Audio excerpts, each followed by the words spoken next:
Esta é a TV ICEB, do Instituto de Cultura Espírita do Brasil, e nós estamos iniciando mais uma reunião fraterna aqui no Instituto de Estudos da nossa doutrina espírita e do Evangelho de Jesus.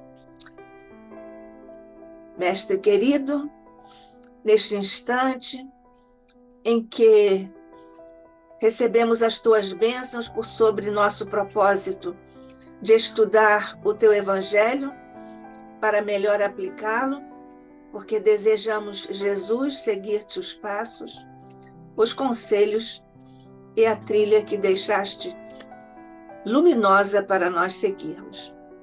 Nós te rogamos as bênçãos por sobre o Instituto, por sobre todos os nossos irmãos nas várias humanas necessidades que se estendem agora diante de teus olhos, augustos e generosos, no planeta que amorosamente diriges.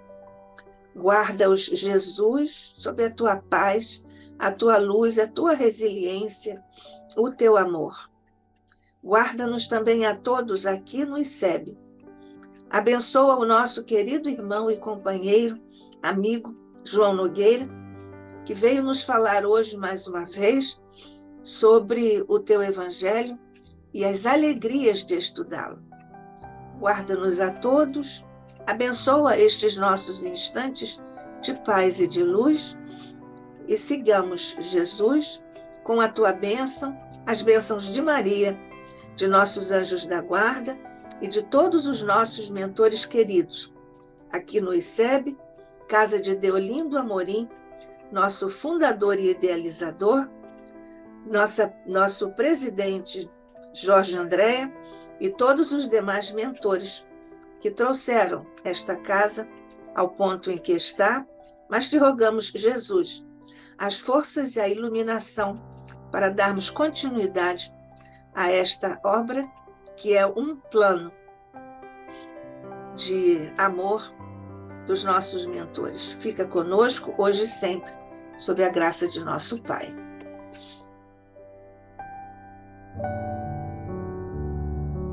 Então, nós recebemos hoje o nosso querido companheiro João Nogueira, que é empresário, carioca, espírita desde 1994, é diretor financeiro do Centro Espírita Caminho do Senhor, aqui no Rio de Janeiro, e da Rádio Rio de Janeiro, a emissora da Fraternidade, 1400 AM, e em todas as plataformas. Seja muito bem-vindo mais uma vez, nosso querido João Nogueira. Obrigado, Nádia. Obrigado ao ICEB. Obrigado a todos que estão aqui no ao vivo e todos aqueles que depois terão a possibilidade de nos acompanhar pelo YouTube. É um prazer, mais uma vez, retornar aqui. Isso. O João vem dar continuidade a uma série que ele está nos trazendo sobre os milagres de Jesus, e hoje ele vai nos falar sobre Jesus acalma a tempestade. Vamos lá nessa calma, João? É muito importante, né, que nós tenhamos calma nessa hora, como dizem. O nosso mestre, ele não revelou tudo aquilo que ele poderia, mesmo porque nós não conseguiríamos entender.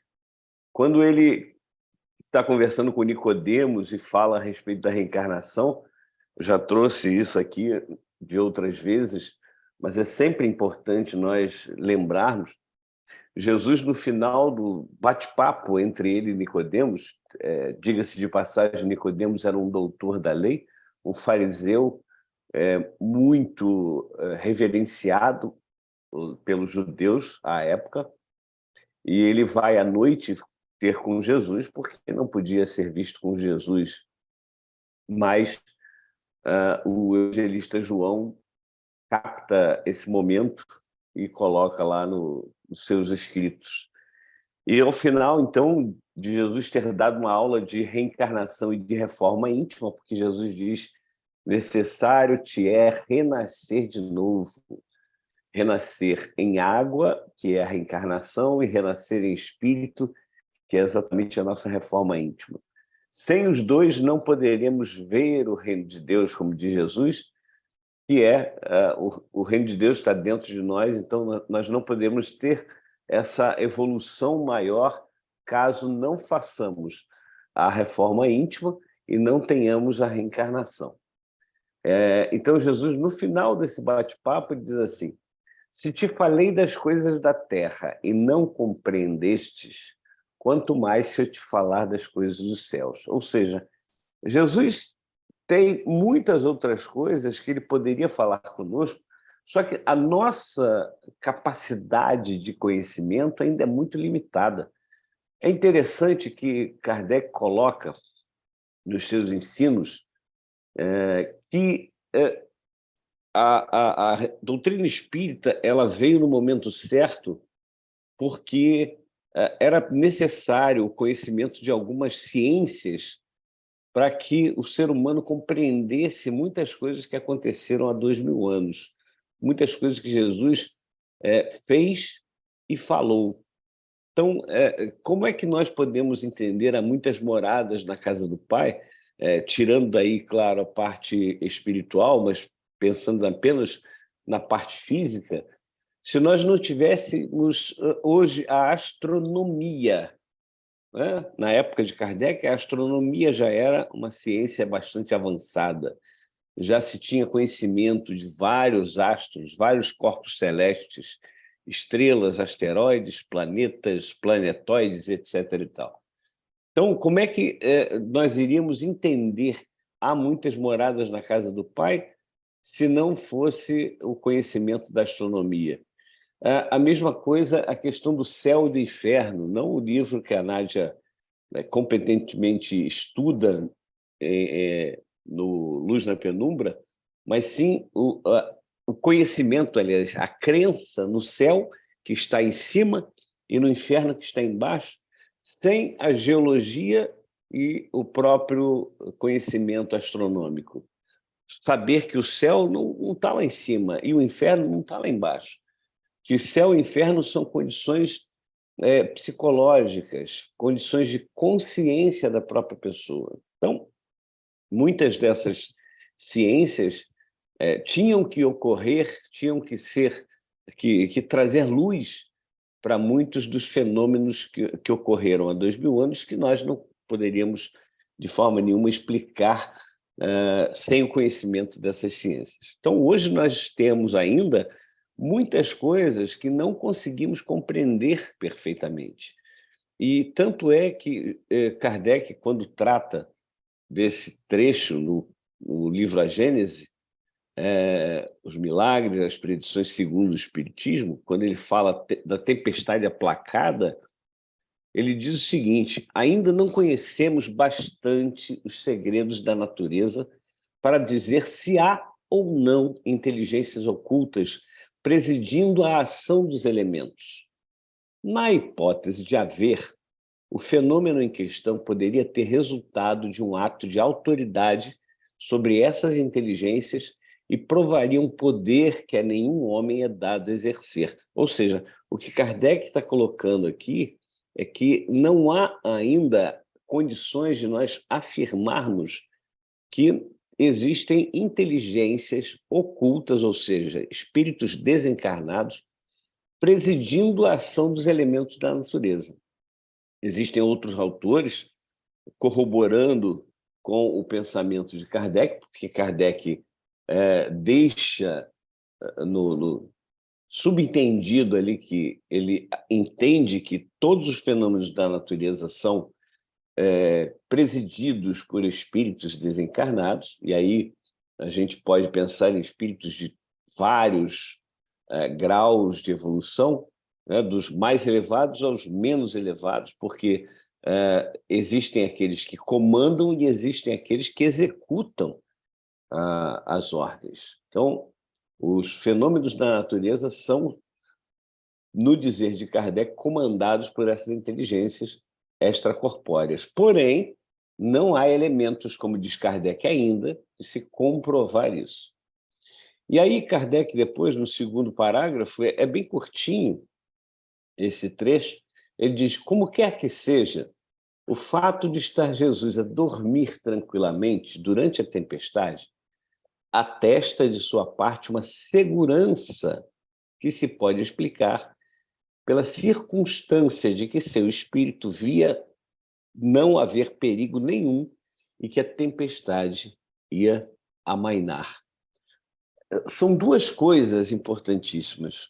Como nós falamos no nosso último encontro, do Jesus caminhar sobre as águas, ele tinha a capacidade, sim, de caminhar sobre as águas, de controlar, de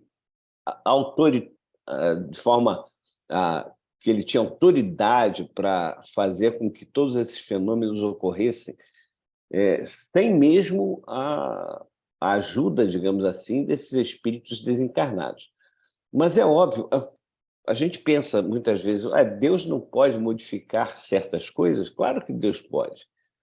Por que ele se utiliza do ser humano ou de espíritos como nós, da nossa capacidade evolutiva ainda muito aquém, para fazer certas coisas? Ou seja, se alguém tem uma doença e tem o merecimento de ser curado dessa doença, aquela velha questão que Jesus falava, olha, tu já estás curado, tu não precisas mais dessa doença, porque você já passou pela prova, pela expiação, enfim, teus pecados te são perdoados, ou seja, você já pagou, já quitou com a justiça. E aí vem alguém e aplica um passe naquela pessoa, e aquele passe, auxiliado pela espiritualidade, acaba curando aquela pessoa. Por que Deus não faz diretamente? Porque é óbvio que Deus está se utilizando de uma questão pedagógica, porque quando nós sabemos do que se trata, nós aprendemos. Quando nós ouvimos um professor explicando a matéria, nós aprendemos. Mas quando nós ensinamos, quando nós praticamos, quando nós participamos daquele processo, o aprendizado é muito maior. Existe um estudo, a Nádia, claro, pode falar muito melhor do que eu sobre isso, de pedagogia, que realmente, quando a pessoa ensina, ela aprende muito mais do que ela apenas estando colocado na posição do aluno que só ouve, escreve, enfim, na posição passiva, digamos assim. Então, Deus se utiliza de todas as criaturas, inclusive criaturas como animais, como os vegetais, para auxiliar os outros elementos da natureza, as outras criações de Deus. Então, quando Jesus ele dá essa ordem para que a tempestade se acalme, duas coisas. Mais uma vez, Kardec não elimina uma nem a outra. No segundo parágrafo, ele diz que Jesus sabia que a tempestade ia acalmar e que nenhum perigo eles corriam. E no primeiro parágrafo, ele diz que inteligências desencarnadas poderiam estar a serviço dessas questões da natureza. Então, nós temos ventos, ondas, essa onda de frio citada pelo nosso irmão, né, que vai chegar e vai transformar a lagoa num lago de patinação. Brincadeirinhas à parte, mas essa onda de frio tem seu motivo. Muito se fala do aquecimento global. Sim, a gente sabe que isso é um fato. A ciência está aí para nos demonstrar isso. Mas será que isso está solto? Quer dizer, Deus não tem controle sobre esse tipo de coisa? Vai deixar que a Terra vire um inferno, literalmente, ou seja, uma fornalha de fogo? Claro que não. Tudo está rigorosamente certo.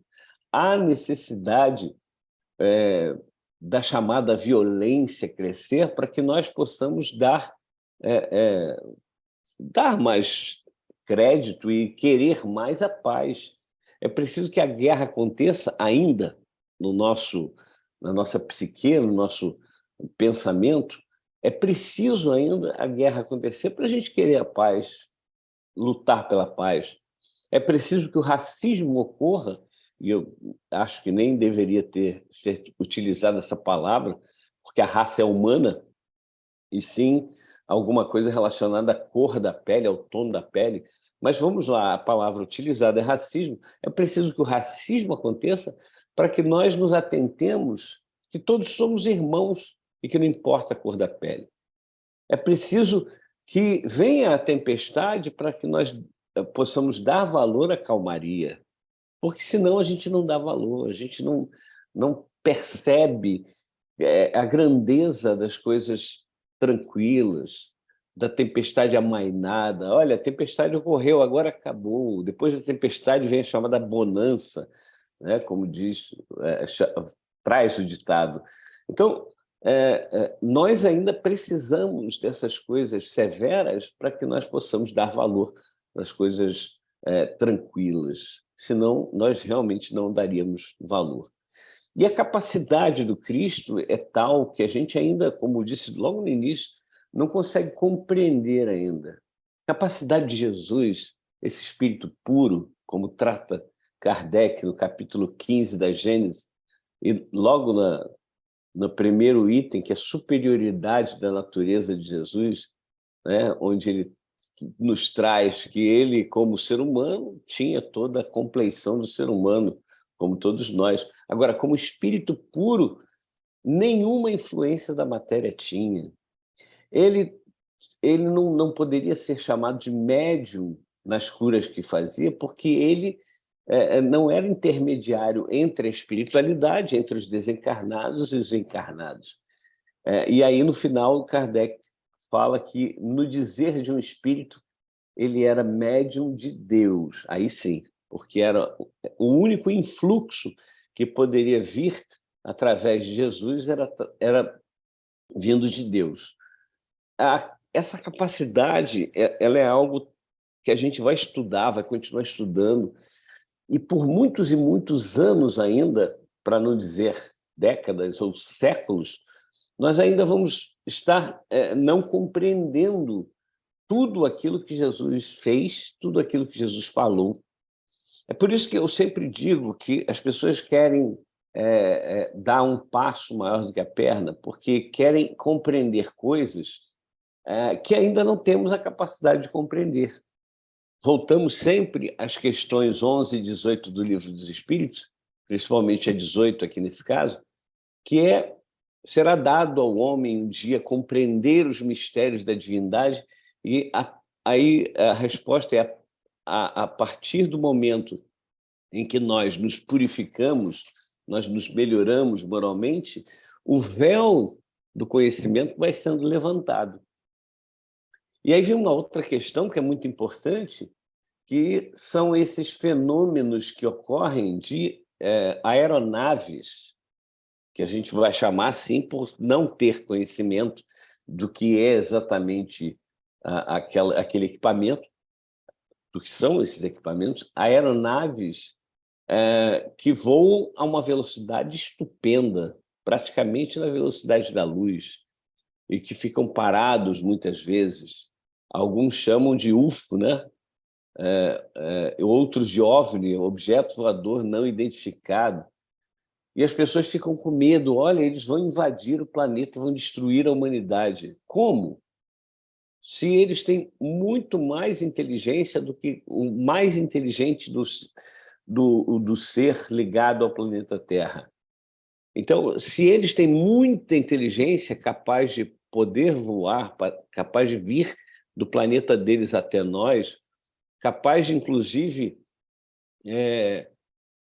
poder mexer com a vida aqui no planeta Terra, e eles não fazem, porque eles estão, no meu entender, numa missão de trazer paz, de trazer coisas boas.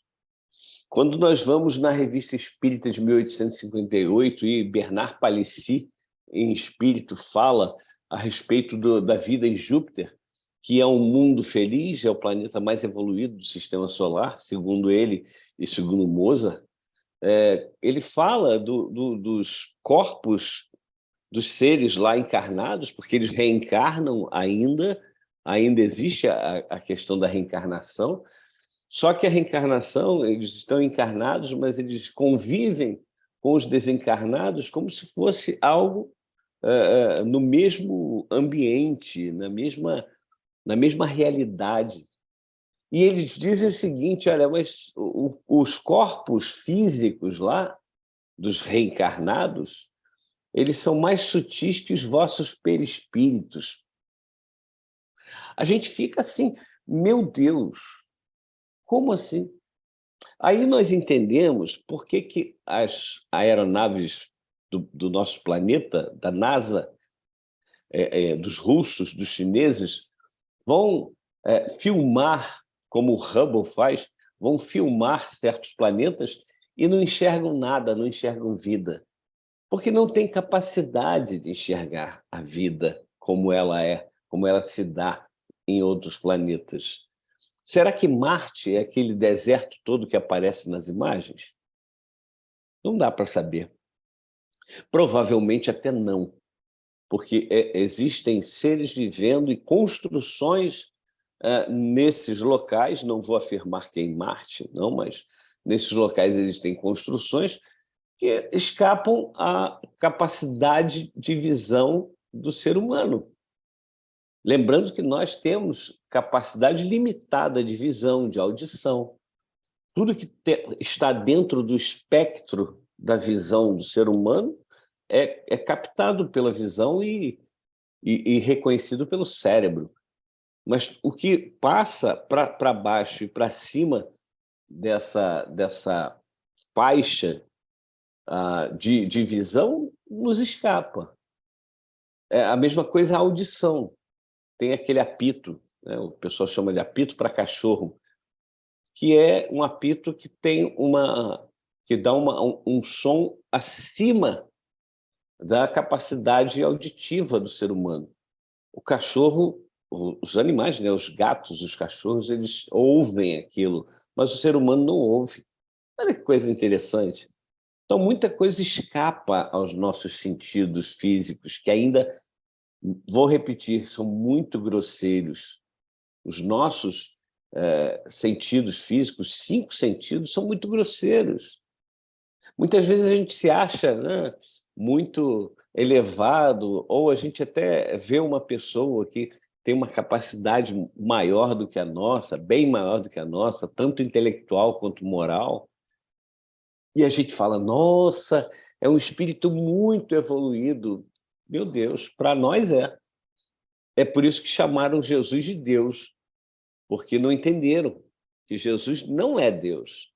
Jesus está a serviço de Deus, Jesus é um espírito puro, sim, mas a perfeição absoluta é Deus, não são os espíritos que vão chegar à perfeição relativa, à perfeição que Deus designou para cada um de nós, que nós chegaremos, sim, sabe lá Deus quanto tempo ainda temos e quanto arroz e feijão espiritual para que nós possamos chegar a essa perfeição.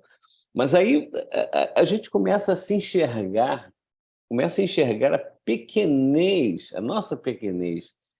Tem vários vídeos aí no YouTube, já que nós estamos transmitindo também via YouTube, na TV ICEB, tem vários vídeos de corpos celestes e vai sendo feita uma comparação, começa com Plutão, depois vem a Lua. Outro dia, conversando sobre isso, uma pessoa virou e falou assim, ué, Plutão é menor do que a Lua? Segundo essa comparação que eu vi, sim, Plutão é menor do que a Lua. Olha que coisa. Por isso que não é considerado um planeta, né? Então, Plutão, Lua, algumas outras luas de outros planetas, aí vem o planeta Vênus, depois vem o planeta Terra, né?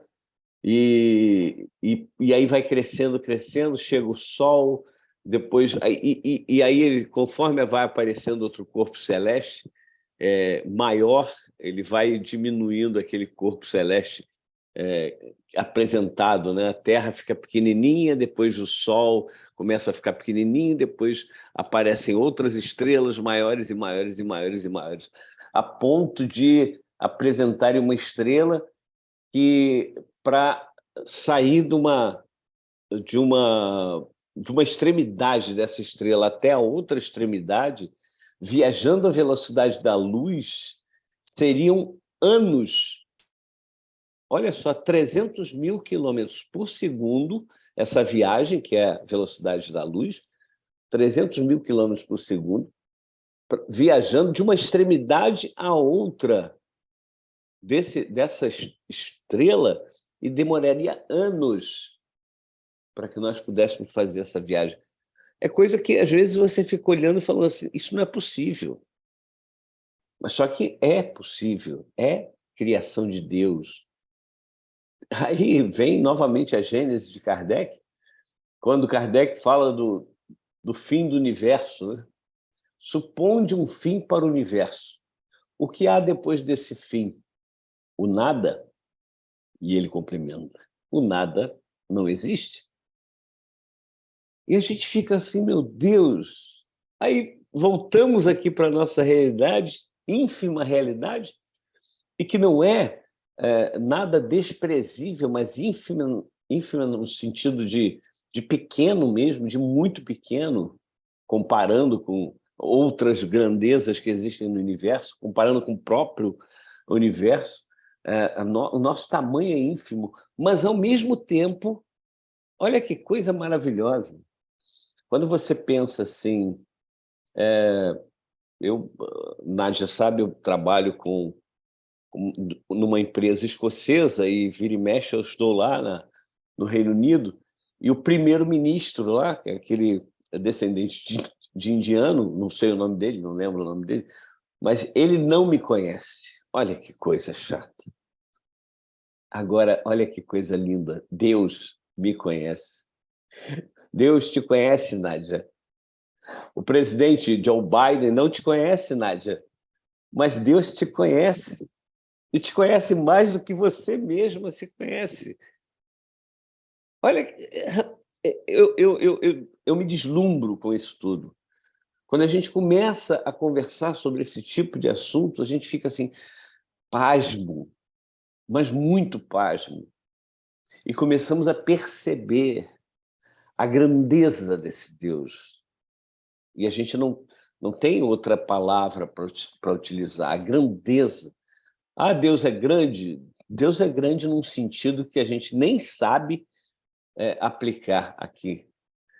E aí a gente começa a olhar para as nossas vaidades, como diz Eclesiastes, né? Capítulo 3 de Eclesiastes. Vaidades, vaidades, tudo são vaidades. A gente começa a pensar, meu Deus do céu, eu me acho alguma coisa, eu me acho bom. Aí Chico vira para Emmanuel e fala, Emmanuel, eu sou um verme. E aí o Emmanuel fala para o Chico, não faça isso com o verme, pois ele tem uma utilidade tão grandiosa, ele vai fazer com que a terra fique aerada para poder a planta ter vida, ter oxigênio, a planta ter condições de crescer e dar frutos.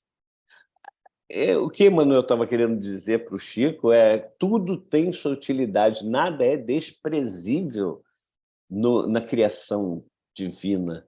Às vezes a gente fica chateado com o mosquito, né? Caiu aqui o fone. A gente fica chateado com o mosquito, mata o mosquito porque causa doença, mas o mosquito tem o seu sentido de existir, tem o seu porquê. Ainda que nós não entendamos o porquê das coisas, tudo tem o seu porquê.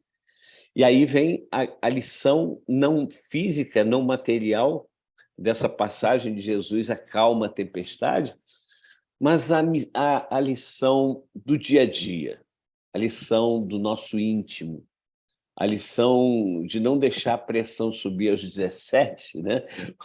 Por conta de dar errado alguma coisa aqui na nossa transmissão, é se equilibrar, é manter a calma, saber que tudo passa. A lição que é atribuída a Maria, que Chico pediu a Emmanuel para encaminhar até Maria a súplica dele, porque estava sofrendo em determinado momento, e vem a resposta de Emmanuel falando: Chico, Maria disse que isso também passa, tudo passa, isso também vai passar. E vai passar não só a tempestade que está acontecendo na nossa vida, por exemplo, de saúde, ou a tempestade financeira, né? Não a tempestade de chover muita coisa na nossa vida, que aí ninguém reclama, né? Ninguém reclama que está com muito dinheiro. Reclama reclama-se da falta de dinheiro, principalmente quando a gente pensa, né, no ICEB, pensa na Rádio Rio de Janeiro, pensa no Caminho do Senhor, e aí a gente vai embora. Frei Luís, Bezerra de Menezes, o Centro Espírita Bezerra de Menezes, etc. E tal. Ou seja, as casas que sobrevivem graças à doação de algumas pessoas, aí as pessoas ficam assim: meu Deus do céu, a gente precisa conseguir recursos financeiros. Isso é uma tempestade, são tempestades. Aquele filho, aquela filha que se droga ou que se prostitui, que simplesmente decepciona os pais, isso é uma tempestade. Mas como toda tempestade, ela vai passar. Ela vai passar. E a gente precisa aprender com essas tempestades. Aprender que elas vêm por algum motivo. André Luiz cita em algumas das suas obras que a chuva intensa, os raios, eles vêm para limpar a psicosfera, ou seja, a psicosfera, Joana de Ângeles assim trata entre aspas, atmosfera de pensamentos. Nós vivemos numa atmosfera onde existe oxigênio que nós respiramos e que nós nos movemos, e que é uma camada tão grande que pesa sobre nós e faz com que nós fiquemos, não possamos flutuar além do magnetismo da Terra, né? Também a atmosfera faz com que a gente viva aqui se arrastando muitas vezes, né? Existe essa psicosfera, que é um mar de pensamentos onde nós estamos inseridos. E nós somos tanto alimentadores dessa psicosfera, ou seja, nós mandamos os nossos pensamentos para essa psicosfera e recebemos também os vários pensamentos, e pensamentos de todos os tipos. E muitas vezes nós nos encontramos num momento em que esses pensamentos acabam nos machucando, acabam fazendo com que a gente fique tenso, adoeça, inclusive. E a gente precisa entender que essas tempestades elas vão passar. Elas fazem parte do processo evolutivo. Se nós não necessitássemos das tempestades, elas não ocorreriam, mas elas são necessárias. São necessárias para nos ensinar, não são necessárias porque Deus quer nos castigar, como muita gente pensa. Deus está mandando coisas ruins para a gente. A pandemia, a Covid veio para destruir a humanidade. Não veio para destruir ninguém. Veio para ensinar a gente, veio para nos mostrar o quão frágil é o corpo humano, o quão importante é nós sabermos lidar com a vida e com a vida do outro. O quão importante é nós termos a responsabilidade daquilo que está dentro de nós, que nos contaminou, não contaminar outras pessoas. Muitas vezes, durante a pandemia, nos era perguntado, nós, como espíritas, não deveríamos estar sem medo de desencarnarmos? E aí não teria problema a gente andar sem máscara, a gente andar aglomerando, porque todo mundo vai desencarnar mesmo. A morte não existe, como dizem os espíritas, mas existe uma coisa que é muito séria que Jesus falou, que O escândalo é necessário, ou outras versões, o escândalo é inevitável, mas ai daquele por quem vem o escândalo. Imagina se eu souber que eu contaminei alguém e esse alguém veio a sofrer. Não vamos falar da desencarnação, vamos falar do sofrimento. Vocês imaginam como é alguém ficar entubado por dias e até semanas numa UTI, preso, depois de acordar com todas as sequelas que a Covid traz para muita gente. E eu fui o responsável por essa pessoa ter se contaminado. Ela tinha que ser contaminada. Voltamos à frase e alerta de Jesus. O escândalo é necessário, sim, mas ai daquele por quem vem o escândalo. Se João tem que desencarnar através de um tiro na cabeça, esse tiro pode ter sido disparado acidentalmente ou alguém vir colocar a arma na minha cabeça e atirar.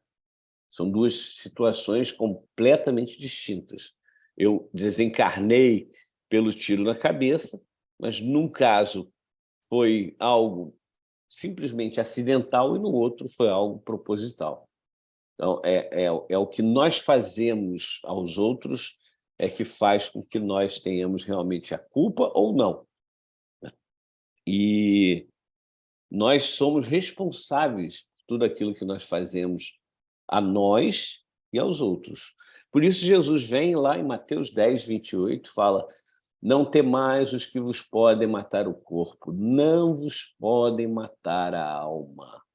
Temei antes aquele, no singular, que pode fazer perecer o corpo e a alma no Vale das Lamentações, tradução do nosso querido Pastorino.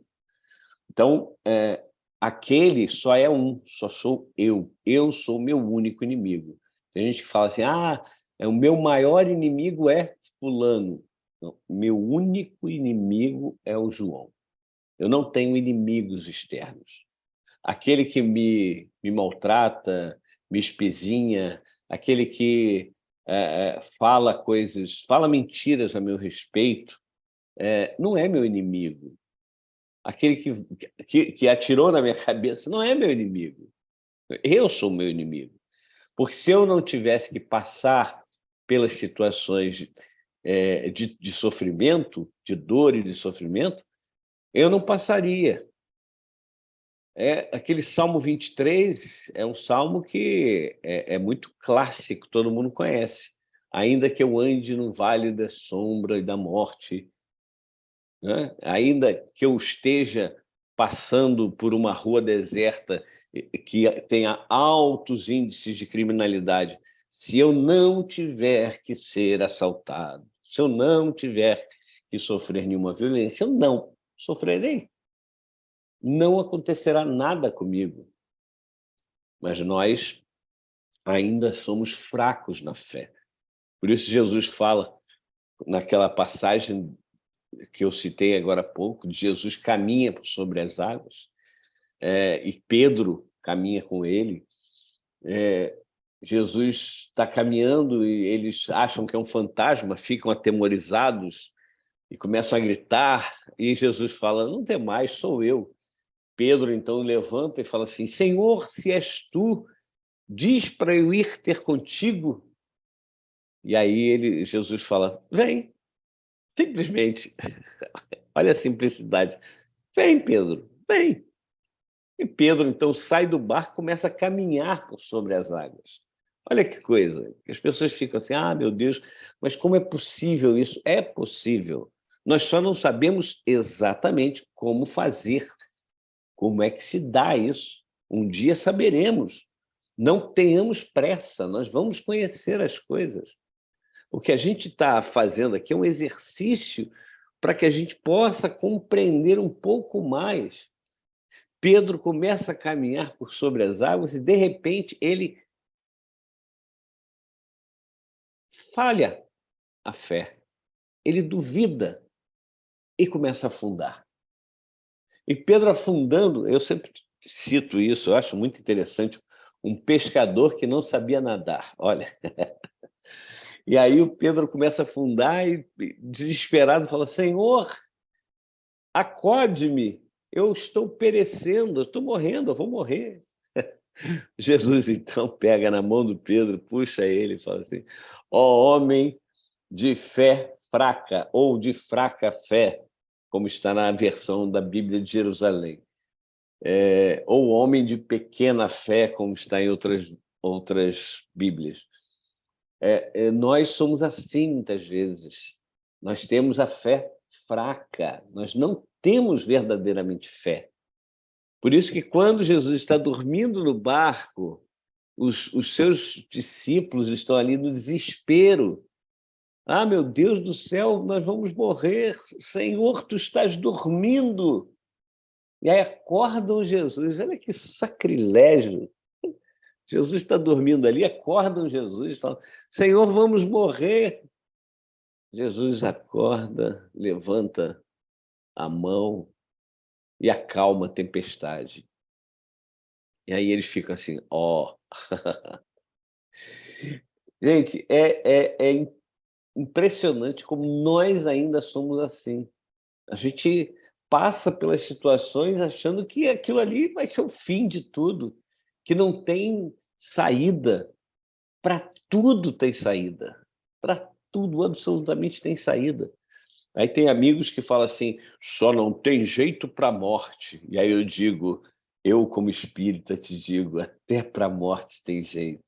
Porque ela é um jeito de se melhorar, da gente crescer, da gente se aprimorar, da gente compreender, fazendo um retrospecto da nossa última encarnação, o que eu fiz de correto, o que eu deixei de fazer de correto e o que eu fiz de incorreto, né? Que fica tudo ali na mesma coluna, né? O que eu fiz de correto fica numa coluninha desse tamanho assim, e o que eu deixei de fazer de correto e o que eu fiz de incorreto fica numa colunona assim grande, né?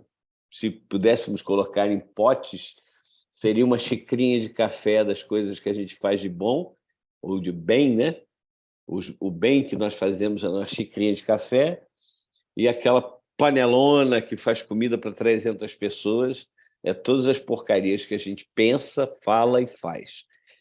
E aí é uma possibilidade, né, na chamada morte ou na desencarnação, da gente fazer esse retrospecto e pensar: caramba, eu posso me preparar melhor para na próxima reencarnação eu estar realmente mais preparado e, como diz lá no livro de Jó, sair com a sacola cheia de feixes, ou seja, mais preparado, mais evoluído, melhor sair da próxima reencarnação, quando nós sairmos desta reencarnação, sairmos melhor do que entramos. Esse é o princípio e a melhor coisa que a gente deve fazer. E quando a gente começa a fazer esse retrospecto na nossa vida, mesmo sem ter desencarnado, mostra para a gente onde a gente precisa acertar, onde a gente precisa corrigir.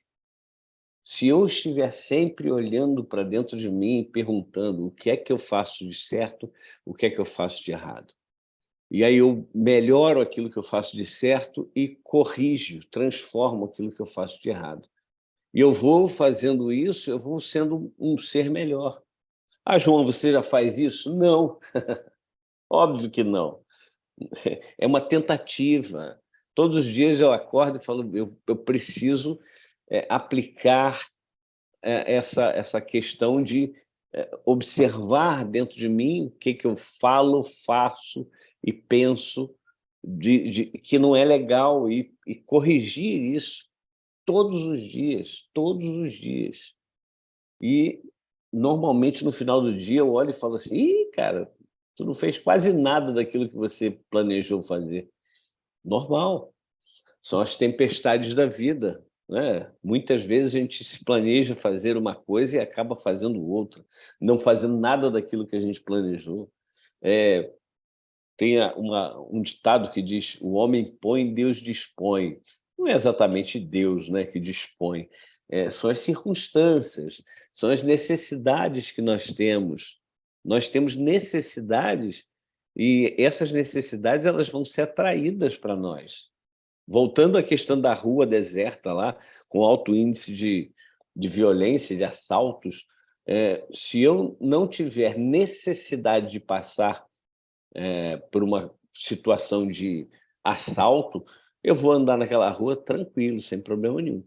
Agora, se eu tiver necessidade de passar, pode ser uma rua seguríssima. Tá certo essa palavra, Nádia? Seguríssima, seguríssima. Eu vou ser assaltado. Eu vou ser assaltado. Então, sabe, as pessoas elas costumam evitar situações porque elas acham que as situações vão trazer coisas ruins para ela. Não. Ela é que traz situações ruins para ela. Nós é que trazemos situações ruins para nós. Voltando a Mateus 10, 28, quando Jesus fala para que nós não temêssemos os que podem nos matar o corpo, não nos podem matar a alma, é a realidade. Nós não precisamos temer a morte do corpo físico. Nós não precisamos temer as intempéries, as tempestades que são exteriores a nós. O nosso não temer, mas a nossa ocupação, e nem pré-ocupação, nossa ocupação deve ser exatamente nas tempestades íntimas, nas tempestades que ocorrem dentro da gente o tempo todo. E são variadas, e para cada pessoa é um tipo de tempestade. Então, a gente precisa se observar para que aplaquemos as tempestades dentro de nós o tempo inteiro. Até que um dia, isso vai ser tão natural que nós não criaremos mais tempestades. Não será mais necessário. Então, a gente vai viver numa calmaria. Mas só que nós vamos viver nessa calmaria sabendo aproveitar essa calmaria, sabendo dar importância a essa calmaria. Porque hoje a gente não dá importância à calmaria, então por isso que vem as tempestades. A gente precisa de passar por esses momentos para poder não mais gerar dentro de nós essas tempestades. E é isso, essa é a nossa conversa de hoje. Nesse momento, eu estou à disposição para quem quiser fazer pergunta, ou alguma colocação, alguma retificação, inclusive, daquilo que eu falei aqui, fico aí à disposição de vocês. Obrigada, João, por nos fazer agora meditar e refletir sobre o nosso amado mestre, que já escolhemos seguir, e sobre a paternidade divina também, que é o ponto-chave não só do Evangelho de Jesus, que nós desejamos seguir, mas também da codificação magistral de nosso querido codificador Allan Kardec. Muito obrigada, João. Nós não temos aqui perguntas no chat, mas eu queria... Vocês mais ou menos já tangenciou essas questões sobre a didática de Jesus. Como nós já éramos e ainda somos referenciados às questões da matéria, da tangibilidade, na chamada realidade objetiva, então Jesus trazia isso no campo material. Jesus não precisava ficar demonstrando todos os seus atributos de uno com o Pai para acalmar a tempestade. Mas ele precisava fazer aquilo para didaticamente mostrar que é possível. Também Jesus sabia que Pedro ia cair, porque Jesus, como você disse, sabe e nos conhece muito mais e melhor do que nós mesmos. É mais íntimo de nós do que nós mesmos. Mas ele precisava também demonstrar isso, inclusive para o próprio Pedro cair em si. Cair em si é uma expressão que nós usamos, mas passou a ser um conceito que Joana de Ângeles desdobra, como sempre, nós sabemos, magistralmente também.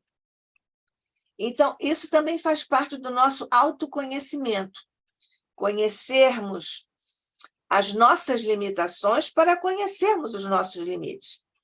Então, essa é uma questão da didática de Jesus, que em várias outras oportunidades do Evangelho ele também usou isso, que é também digamos, uma lembrança ou uma retomada da postura que Sócrates nos trouxe, né? Então, esse acalmar a tempestade e a mensagem espiritual que vem junto com essa questão física, material, que você trouxe para nós aí tão bem ilustrado. Essa questão de Jesus acalmar a tempestade, que nós não entendemos ainda, mas a física quântica já sinaliza entendimentos para nós quando ele fala, os físicos quânticos ou a quântica fala sobre a nossa capacidade que é inerente, nós nem sabemos que temos, mas à medida que vamos estudando essas coisas, ouvindo dos especialistas, nós vamos ver que é possível, porque, ao mesmo tempo, eu chamo de dupla personalidade, a questão de se comportar como onda e como partícula. Então, com essas questões, existem ou podem ser realizados os chamados milagres. Você citou o Chico, né? O Chico também fazia determinadas coisas que a quântica explica. Nós também faremos, mas só daqui a pouco. Por enquanto, ainda não fazemos nem como o Chico. Imagine como Jesus, mas também faremos. Depende do nosso esforço, da nossa disciplina no esforço da evolução para chegarmos a fazer isso. E você falou também, João, da morte, né?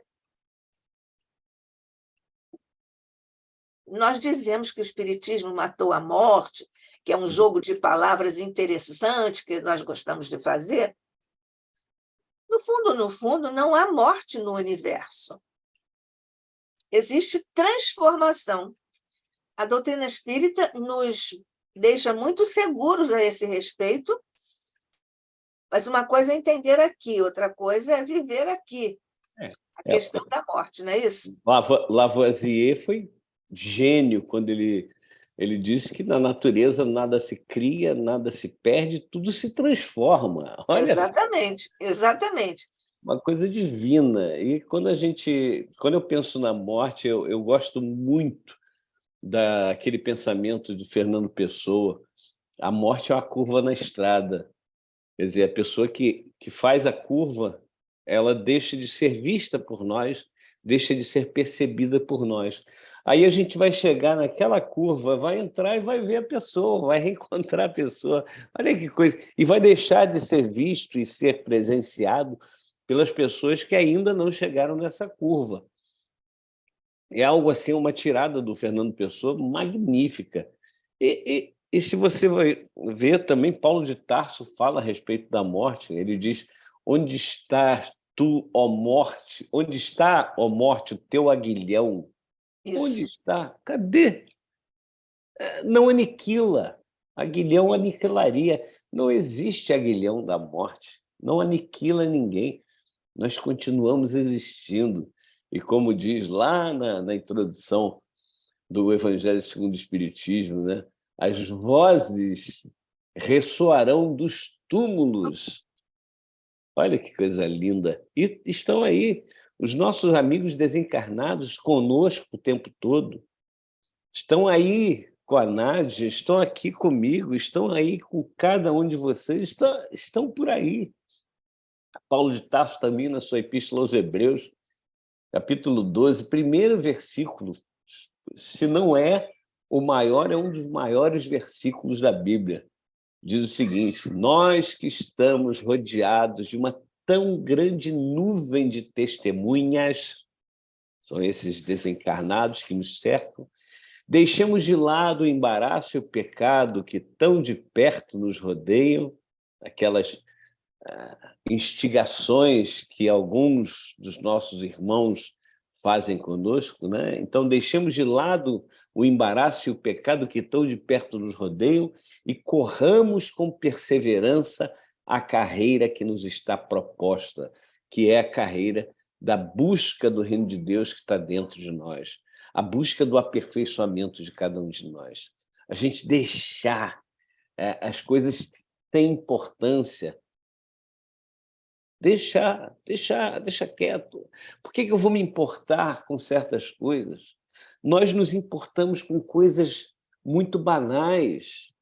Eu estou fazendo uma autoanálise, uma autocrítica comigo, que eu, talvez por conta da minha profissão de vendedor, eu sempre me antecipo. É um exercício que eu faço de me antecipar ao pensamento das pessoas. E aí, muitas vezes, a maioria das vezes, é me antecipar a uma crítica, a uma colocação errada das pessoas. E aí eu falo, mas não posso ser assim, eu não posso fazer esse tipo de coisas. Eu não posso imaginar que todas as pessoas vão estar querendo fazer alguma coisa de errado comigo. Isso não é bom, para mim não é bom, nem para ninguém, na verdade. Mas é uma autocrítica, então eu tenho que falar olhando para dentro de mim. E fazer essa autocrítica é muito importante, porque a gente acaba descobrindo coisas que a gente não sabe. Outro dia, ouvindo um estudo do Rossandro Klinger, o Rossandro tem, todos os domingos, às 10 horas da manhã, ele, através do YouTube, ele faz uma espécie de estudo, digamos assim, né? E ele fala uma coisa que é muito interessante. A questão, outro dia ele falou sobre a questão da mágoa. E muitas vezes a gente fala assim, eu não tenho mágoa nenhuma, não. E ele começou a discorrer e acaba mostrando para a gente tem um monte de mágoazinhas, mágoas pequenininhas, que aí a gente vai juntando, daqui a pouco dá uma mágoa imensa, por coisas bobas, coisas banais, coisas sem importância. E volta a questão da tempestade, que a gente faz a tempestade num copo d'água, muitas vezes. Então, é viver de forma mais simples, viver de forma a que nós entendamos que essa transformação que a morte nos traz, essa transformação precisa ser vivida aqui, agora. O amanhã não existe. O ontem já passou. O amanhã será hoje. Ou seja, em português, em inglês também, né?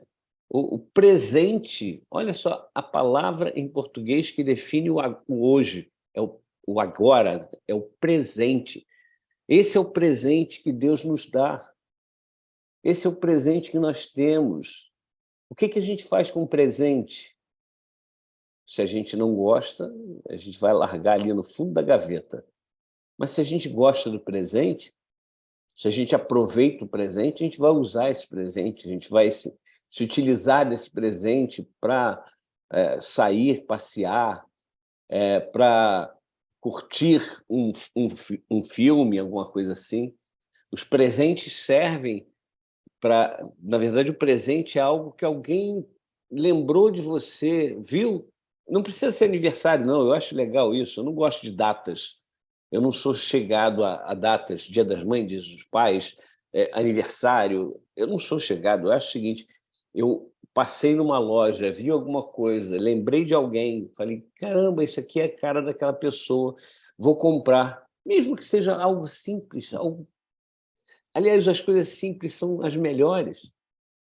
Pega aquilo ali e fala pro vendedor, faz um embrulho de presente, por favor, uma coisa bonita. Aniversário da sua esposa, né? Não, eu quero dar um presente para ela hoje. E aí traz aquilo e entrega. Aí o sorriso da pessoa. Você não está passando apenas aquele bem material, você está transmitindo a tua energia. E aquilo é muito bom, é muito gratificante. Eu já falei, outro dia eu falei que eu praticamente todos os dias eu que preparo o café da manhã e preparo com carinho. Às vezes eu não estou legal, mas aí a gente fala assim, não, vamos fazer uma prece aqui, vamos pensar que isso aqui é uma coisa maravilhosa, que eu poderia estar morando na rua e não ter um café da manhã, eu poderia não ter dinheiro para comprar as frutas que a gente come, o pão, o cuscuz que a minha esposa come, o café, enfim. Eu poderia estar numa cama sem poder sair e sem poder preparar aquele café. Enfim, são tantas as variantes. Aí a gente começa a falar assim, não, isso aqui é um momento que a gente deve agradecer. E por isso é um presente de Deus. É o agora. O Renato Russo, na música Pais e Filhos, tem aquele refrão, que não é exatamente um refrão tradicional das músicas, mas a gente considera um refrão. Repete uma vez. Ele diz assim: é preciso amar as pessoas como se não houvesse amanhã, porque se você parar para pensar, na verdade não há. O amanhã não há, não existe amanhã. Como disse, quando chegarmos amanhã já será hoje de novo. A gente nunca vive o amanhã.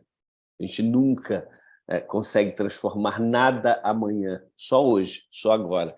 Hoje é sexta-feira, véspera de final de semana, aí as pessoas, que bom, hoje é sexta-feira, chega de trabalho.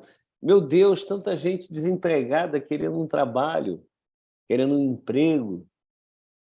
E a gente chega sexta-feira, graças a Deus acabou a semana, agora eu vou curtir. Eu vou curtir. Amanhã eu vou para a Rádio Rio de Janeiro fazer o programa A Consolação de Jesus às 9 horas da manhã. Depois, às 5 horas da tarde, tem os 39 anos do Caminho do Senhor, que é 24 de junho, é o dia de São João Batista, é o patrono do Caminho do Senhor, João Batista. E aí, no domingo, tem o programa Caminho do Senhor ao vivo. Quer dizer, olha só, que coisa maravilhosa, trabalho no bem. E aí eu clamo aos amigos, aos irmãos que nesse momento estão nos assistindo, que busquem trabalhar no bem. Teve um irmão que foi procurar o Chico Xavier, e ele estava com câncer terminal, e ele falou: Chico, estou morrendo, Chico, me ajuda. Chico olha para ele e fala assim: meu irmão, troque a doença pelo trabalho. Troque a doença pelo trabalho, e o trabalho no bem. Então, as tempestades da vida, elas vão sendo amainadas à medida que nós vamos trabalhando no bem e olhando para dentro da gente e corrigindo aquilo que deve ser corrigido com tranquilidade, sem pressa. Mais uma música me vem à cabeça, do Roupa Nova. Para que tanta pressa de chegar, se eu sei o jeito e o lugar? É isso, Nádia. É isso, irmãos. E nós estamos no lugar que é o ICEB, de estudo da doutrina espírita e do Evangelho de Jesus, e de estudarmos juntos, fraternalmente, essas maravilhas, os deslumbramentos que nós temos com todos os atos, todas as passagens de nosso Mestre Jesus, o governador do planeta, nosso irmão de luz, nosso irmão maior, que zela por todos nós, ainda que nós não tenhamos disso noção a cada instante, mas ele faz isso, porque é o governador do planeta e é o mestre de todos nós. Então, João, nós não temos aqui mais perguntas sobre esse tema instigante para nós, porque os milagres de Jesus continuam sendo temas instigantes para todos nós, e nós vamos ter o trabalho abençoado de buscarmos sempre as motivações de Jesus, as lições de Jesus explícitas e implícitas em todos os seus atos, em todos os cenários em que ele fez desfilar a sua grandeza cósmica, e então nós Vamos continuar estudando juntos aqui no Instituto de Cultura Espírita do Brasil e em toda parte onde seriamente nós todos nos dispusermos a buscar essas luzes que nos chegam, das quais nós precisamos não só nos aproximar, mas das quais nós precisamos conhecer os mistérios que ali estão gravados, incrustados.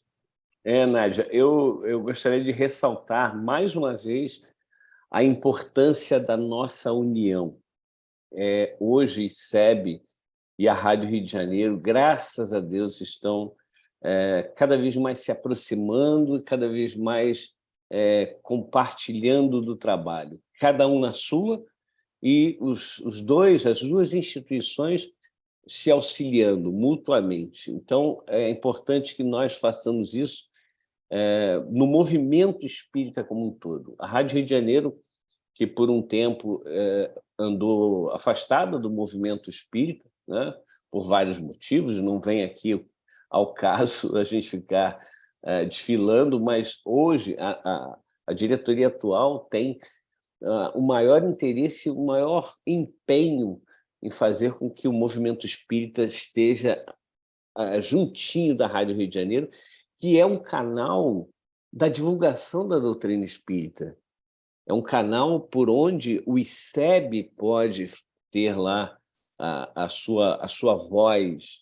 O Caminho do Senhor tem a sua voz, o Frei Luiz, o Leon Denis. Então, essa união nossa faz com que cada vez mais a gente consiga levar para os nossos irmãos de caminhada, e cada vez mais irmãos que não conhecem a doutrina espírita estão conhecendo a doutrina espírita através desses canais que a gente tem aí, que a gente disponibiliza, e que são fundamentais.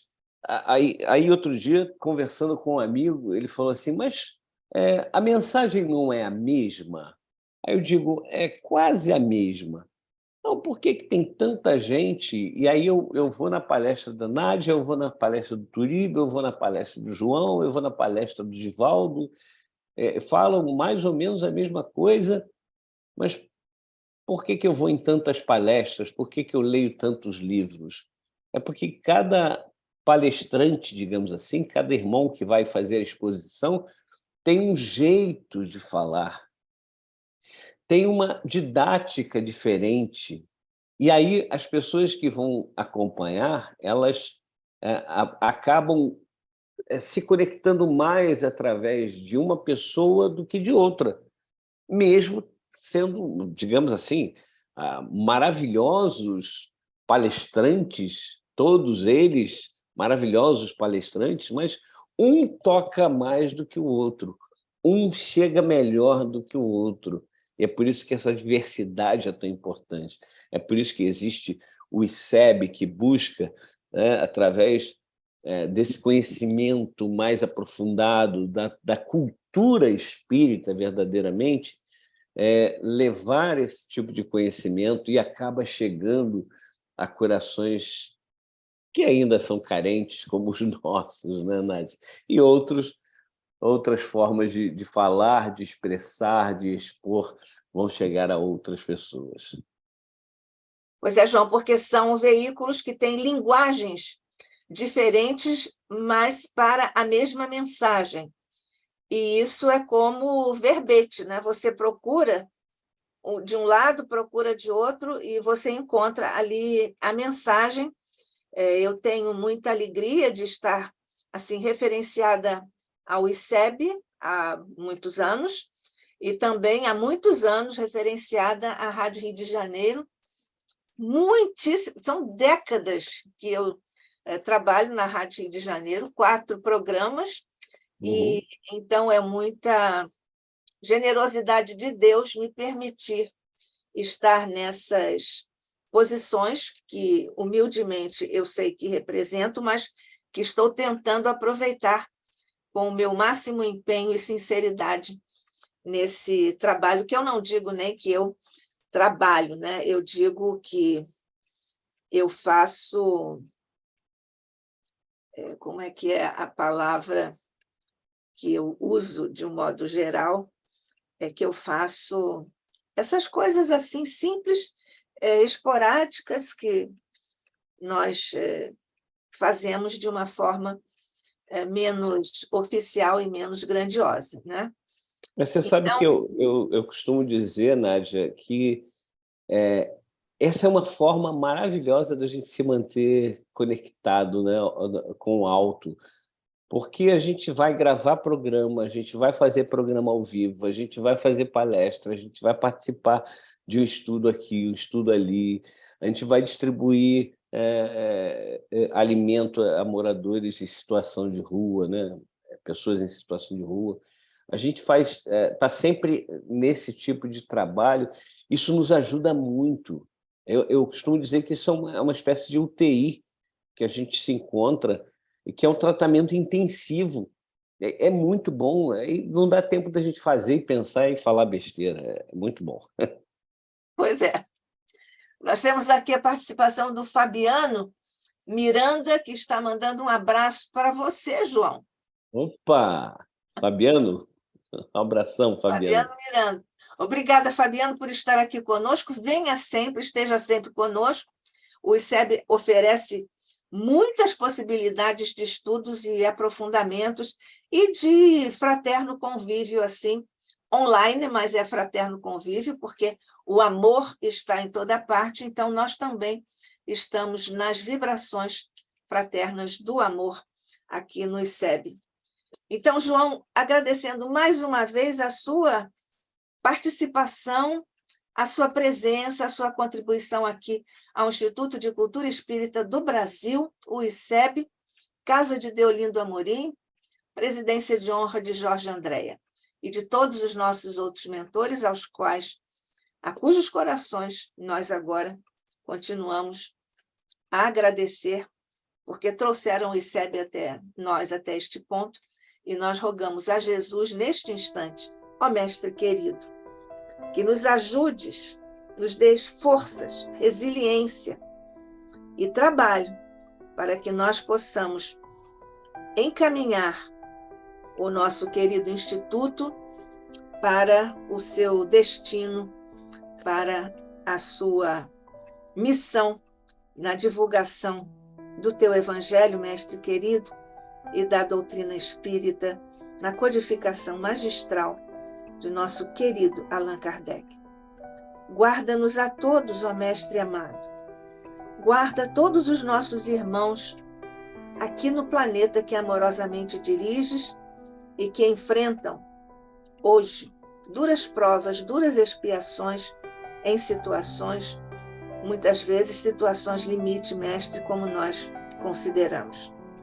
Abençoa todo o esforço de todos que estão conosco e estiveram conosco e estarão conosco em ambos os planos de existência. Abençoa os caminhos, os pensamentos, as palavras, os sonhos, os projetos do nosso querido irmão João Nogueira. Fica conosco, Mestre, abençoa-nos agora e sempre, temos confiança e certeza disso. E guarda-nos na tua paz e na tua luz, sob o olhar de nosso Pai. Assim seja.